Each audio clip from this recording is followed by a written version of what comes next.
Ang Los Angeles Lakers ay papasok sa pinakamahalagang off-season na naranasan ng franchise sa loob ng maraming taon, at General Manager Rob Pelinka ay gusto na maintindihan ng lahat na si Luka Doncic ay may aktibong papel sa paghubog ng kinabukasan ng team.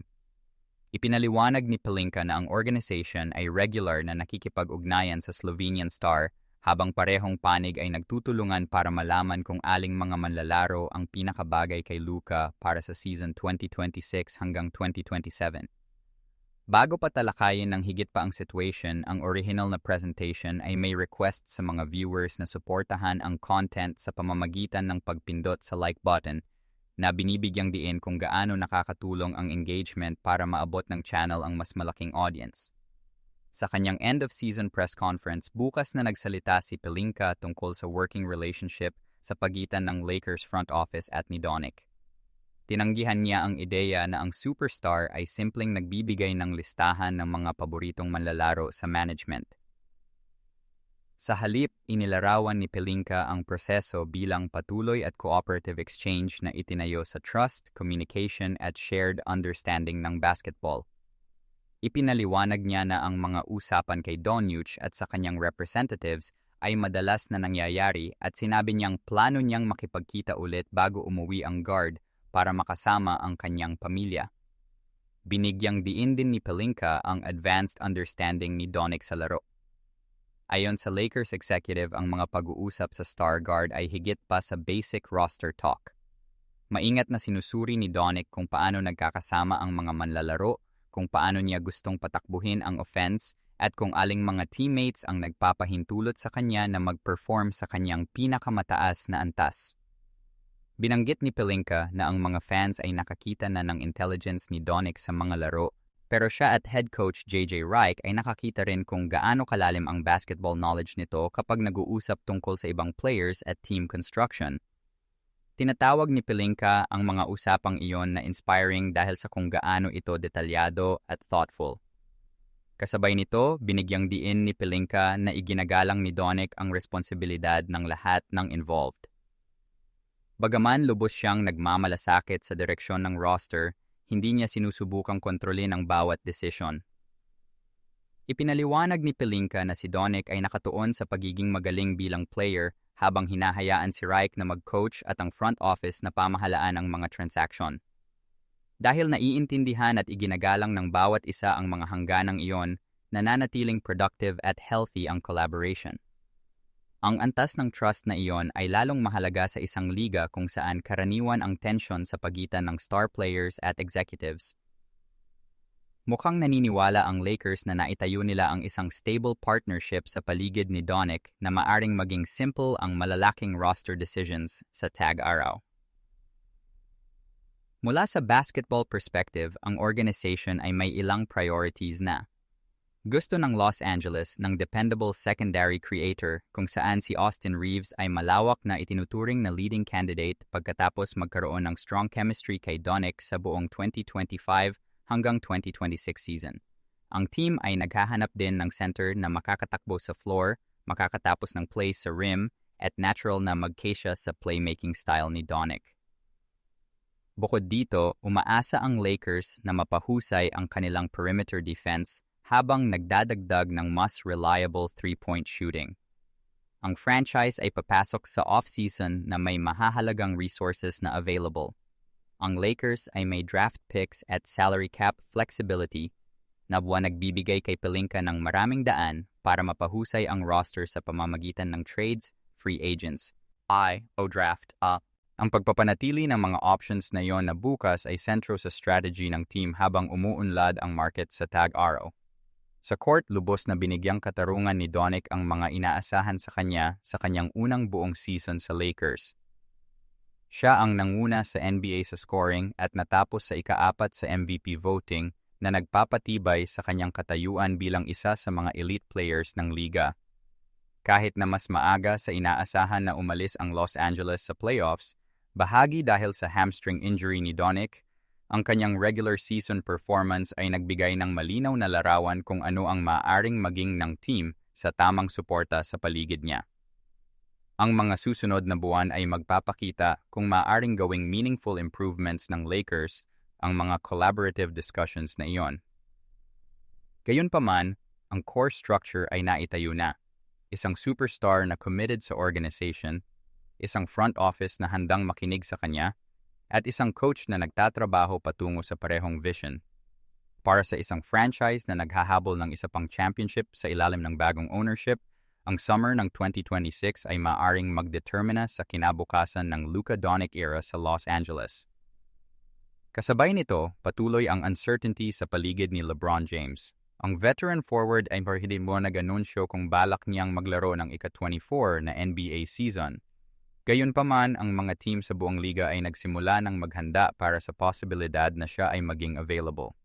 Iniulat ni ESPN's Shams Charania na halos lahat ng contender sa NBA ay nakipag-ugnayan sa agent ni James na si Rich Paul mula nang matapos ang 2025 hanggang 2026 season. Ibinahagi ni Charania ang information sa kanyang appearance sa Pat McAfee Show pagkatapos makipag-usap kay Paul sa Chicago Draft Combine. Pinatunayan ng report ang pinaniniwalaan na ng marami sa liga. Sa kabila ng kanyang edad at malaking mileage sa kanyang katawan, si James ay nananati, isa sa pinakakaakit-akit na players na maaring idagdag ng kahit anong team. Ayon kay Charania, sinabi ni Rich Paul na halos lahat ng contender ay nakipag-ugnayan para ipahayag ang interest. Kahit sa 41 taong gulang, patuloy na nag-ambag si James sa mataas na antas para sa Lakers. Ang kanyang leadership, passing ability, experience at conditioning ay patuloy na nagpapahalaga sa kanya sa mga team na naghahabol ng championships. Para sa mga contender, ang pagkakataon na magdagdag ng player na tulad niya ay masyadong mahalaga para balewalain kahit na hindi na pareho ang kanyang role tulad dati. Bukas na sinabi ng Lakers na gusto nilang bumalik si James. Mula sa basketball at personal standpoint, ang connection ay may katuturan. Si James ay nagtayo ng buhay sa Southern California at ang kanyang anak na si Bronny ay nananatili sa kontrata sa Los Angeles. Ang mga ugnayang iyon ay nagbibigay sa Lakers ng mga advantages na kakaunti ang makakapantay. Gayunpaman, ang mga karibal na organization ay patuloy na binabantayan ng mabuti ang situation. Kabilang sa mga team na madalas nababanggit ay ang Golden State Warriors at ang Cleveland Cavaliers. Nagbibigay ang Golden State ng proven championship environment at malaking market appeal, habang ang Cleveland ay nagbibigay ng emotional posibilidad ng isa pang pagbabalik sa franchise na original na nag-draft sa kanya. Inaasahang susubukan din ng ibang contenders ang posibilidad, hindi handang palampasin ang isang bihirang pagkakataon nang hindi man lamang magtanong. Ang hindi pa alam ng sinuman ay kung gusto pa ba talagang magpatuloy maglaro ni James. Ipinaliwanag ni Charania na ang off-season na ito ay pakiramdam na iba sa nakaraang taon dahil si James ay naglalaan ng mas maraming oras para isipin ang kanyang kinabukasan sa professional at personal. Pagkatapos ng mahigit 2 dekada sa NBA, ang physical at emotional demands ay ilalong nagiging mahirap. Ang mga taong malapit sa kanya ay iniulat na naniniwalang dapat siyang maglaan ng oras sa kanyang pamilya bago gumawa ng final decision. Mukhang totoo ang uncertainty kahit si Bronny James ay hayagang umamin na hindi niya alam ang plano ng kanyang ama.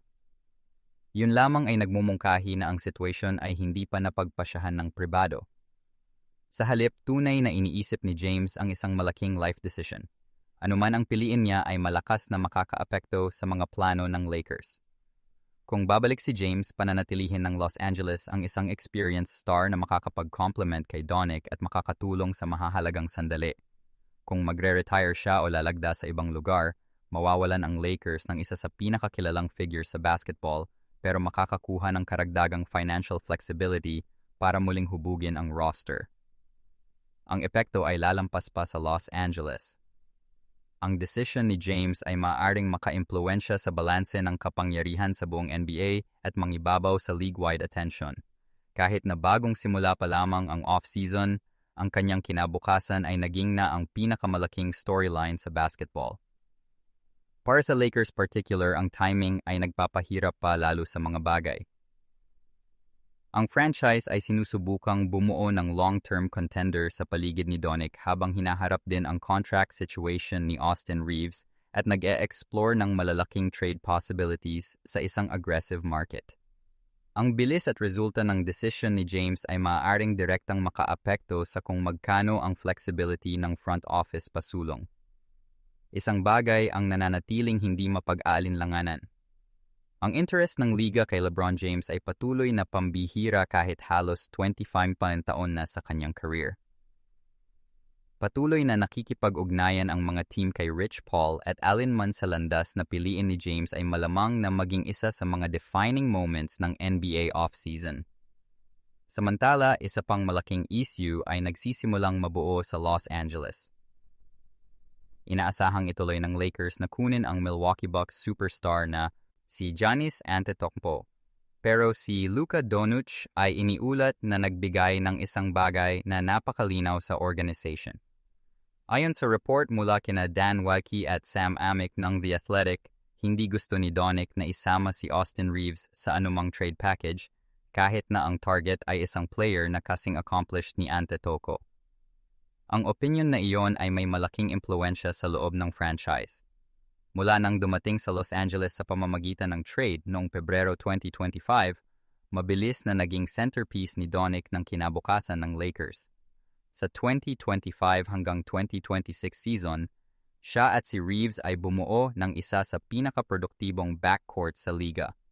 Si Reeves ay nag-average ng career highs na 23.3 points, 4.7 rebounds, at 5.5 assists, habang nagkaroon din ng strong personal friendship kay Doncic. Ayon sa report, paulit-ulit na ipinakommunikasyon ni Doncic na gusto niyang manatili si Reeves sa team ng matagal. Iniindikahan ng league sources na ang kanyang paniniwala kay Reeves ay lalong naging obvious ng pribadong sinabi niya sa mga tao sa organization na hindi niya gustong isama si Reeves sa anumang potential trade discussions na may kinalaman kay Antetokounmpo. Iniulat na mas gusto ni Doncic ang isang roster structure kung saan siya at si Reeves ay patuloy na maglalaro ng magkasama kasama ng isa pang star addition. Ang paninindigan na iyon ay lumilikha ng mahirap na hamon para sa Lakers front office. Sa buong liga, maraming executives ang tinitingnan si Reeves bilang pinakamahalagang trade asset ng franchise dahil sa kanyang production, edad, contract value, at future upside. Inaasahang tatanggihan ni Reeves ang kanyang player option at ituloy ang isang malaking bagong kontrata na maaaring lumapit sa 5 years at $241 million. Kung aalisin ng Los Angeles siya sa trade negotiations, ang pagbuo ng package na sapat na lakas para kumbinsihin ang Milwaukee ay magiging mas komplikado. May iba, paring assets ang Lakers, kabilang ang future first-round draft picks at ilang younger players. Gayunpaman, marami sa NBA ang nagtatanong kung sapat ba ang mga pirasong iyon para makuha si Antetokounmpo, isa sa mga dominant superstars ng liga. Sa puntong ito, si Antetokounmpo ay hindi pa formal na humiling ng trade. Nananatili siyang eligible para sa long-term extension sa Milwaukee, bagaman maraming league observers ang naniniwalang maaaring agresibong suriin ng Bucks ang market kung patuloy ang uncertainty tungkol sa kanyang kinabukasan bago ang draft. Si head coach J.J. Redick ay hayagang sumuporta rin sa pagpapanatili ng Lakers core ng magkasama. Tulad ni Doncic, naniniwala siya na ang chemistry na nabuo sa regular season ay dapat bigyan ng mas maraming oras, lalo na dahil ang mga injuries ay nagambala sa team bago ang playoffs. Sa halip na agad na wasakin ang roster, mukhang interesado si Redick na mapanatili ang pundasyon na umiiral na. Mayroon ding malakas na basketball argument na sumusuporta sa posisyon ni Doncic. Sa buong kanyang career, patuloy siyang nag-perform ng pinakamahusay kasama ng isa pang capable creator na makakapag-handle ng bola, makakabuo ng offense ng mag-isa, at makakagawa ng mabilis na decision sa ilalim ng pressure. Si Jalen Brunson ang nag-fill ng role na iyon sa mga taon ni Doncic sa Dallas at si Kyrie Irving ay gumawa rin ng gayon pagkatapos. Sa nakaraang season, ipinakita ni Reeves na siya ay nababagay din sa kategoryang iyon. Sa katunayan, si Doncic at si Reeves ay naging ang highest scoring backcourt duo sa NBA sa 2025 hanggang 2026 regular season. Habang si Antetokounmpo ay halatang magtataas sa overall talent level ng roster, mukhang pinahahalagahan ni Doncic ang chemistry, familiarity at trust, kaysa sa uncertainty na kasama ng pagsasakripisyo ng isang established partner para sa isang blockbuster move. Si Doncic ay nakabuo rin ng strong relationship sa bagong Lakers owner na si Mark Walter na lalong nagpapataas sa kanyang impluensya sa loob ng organization. Ang front office ay regular na kinasasangkutan siya sa malalaking basketball discussions at ayon sa karamihan ng mga report ay sinaseryoso ang kanyang mga opinyon kapag gumagawa ng mga desisyon. Bilang resulta, ang kanyang pagnanais na mapanatili si Reeves ay hindi isang bagay na madaling baliwalain ng Lakers. Ang debate sa paligid ng sitwasyong ito ay sumasakop sa mas malaking tanong na kinakaharap ng franchise. Maaari bang talagang makipagkompetensya ang Los Angeles para sa championship kasama si Doncic at si Reeves na namumuno sa roster kasama ng isa pang star na nakuha sa ibang paraan? O kailangan ba talaga ng ganitong uri ng sakripisyo na iniiwasan ni Doncic para makuha ang isang tulad ni Antetokounmpo? Ang mga sagot sa mga tanong na iyon ang maghubog sa buong off-season ng Lakers. Kung paano tutugon ang front office sa mga naisin ni Doncic ay maaari ring ipakita kung gaano talaga kalaki ang impluensya na hawak niya sa loob ng isa sa pinakamakapangyarihang organization sa NBA